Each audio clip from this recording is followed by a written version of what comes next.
Hello everyone, you're listening to The Right Side of Gaming. Today we're going over all the colorless and multicolor spells in Magic Legends, mainly because neither one has enough to warrant its own video, and to be fair, even putting them together, we've only got 4 cards. So we may as well get right into it. I will note there are a couple typos on the page, but everything else seems to be pretty accurate. To start with, we have Experimental Sentinel. Whenever an artifact creature enters the battlefield under your control, you're going to heal based on the combined power and toughness of that creature. So, if another artifact creature comes into play while he's out on the field, you're going to get healed. The bigger the creature, more healing. Has a special ability that's going to charge forward and deal damage to enemies in a line. Pretty straightforward. Main thing here is you're going to get healed based on playing other artifact creatures. Next, we have Experimental Scorpion. It is a 3/3. I think we got a little messed up there. But it is an artifact creature. It's going to cost 1 less for each artifact creature you control. So the more artifact creatures are out there, the cheaper it's going to be to play. Normally it's 4. When Experimental Scorpion dies, it's going to create 3 1/1 Spiderling artifact creature tokens.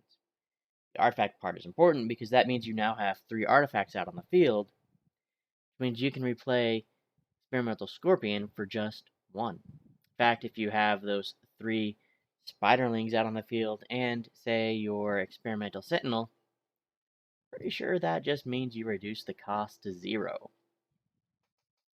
This is one of those cards that's going to get stronger the more artifacts we get, and to be fair, I think you can say that about Experimental Sentinel as well, because you'll have access to more healing, but Experimental Scorpion in particular, just because of that reduced cost.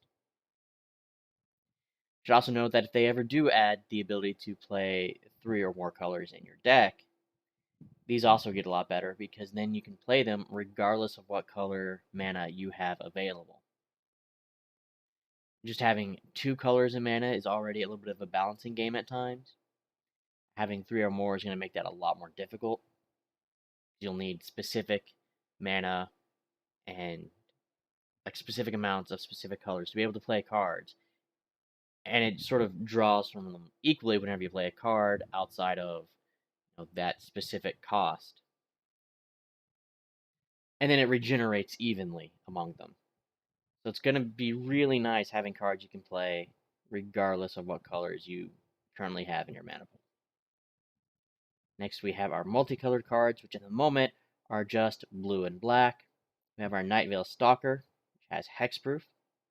On summon, it's going to deal damage to an enemy and stun it for 2 seconds. And then for every 3rd spell you draw, it's going to teleport to an enemy, deal damage, and stun it. It's going to lose hexproof whenever it does that, though. So hexproof normally prevents it from being targeted. It'll still be affected by AoEs and environmental hazards, things like that. But enemies won't be able to target it directly. So every 3rd spell, it suddenly becomes a target, but it's going to be dealing that extra damage and stun every time you do. Finally, we have Interrogate. For 8 seconds, the creature that you control with the highest power gets +2/+0, and you draw a spell. If you control a creature with 4 power more than its toughness, you'll notice you just gave something a +2 to its power and +0 to toughness. So you can buff something with power and maybe play into this a little easier. Draw 2 spells instead. So you're wanting to play spells that have a little bit uneven here. I'd have to go through and look at exactly what our options are available for that. But it is possible, I think, to pull this off and get that extra draw.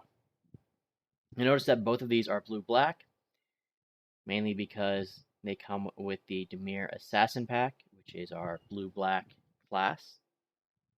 That leads me to believe that we're going to get the other 9 2-color classes at some point, most likely.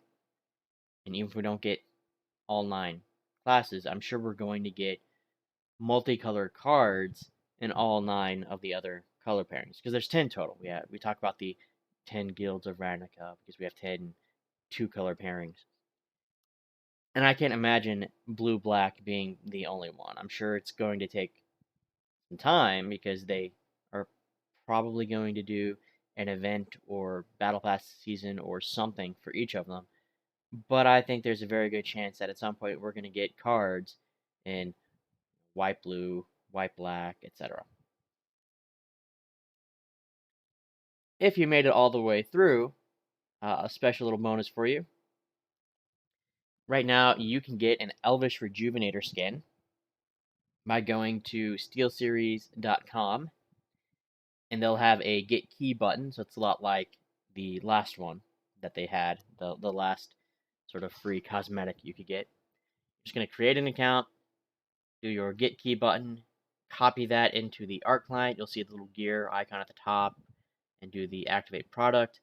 And then you're going to claim it like you claim all the other cosmetics we've done so far. You're just going to go into the store, you go over to classes and packs, and you're going to purchase it for zero's end. All I had for today. Thank you guys so much for listening. If you'd like to leave a like, comment, subscribe, that'd be great. If not, that's okay too. I understand. Either way, I hope you have an awesome day, and I will catch you next time.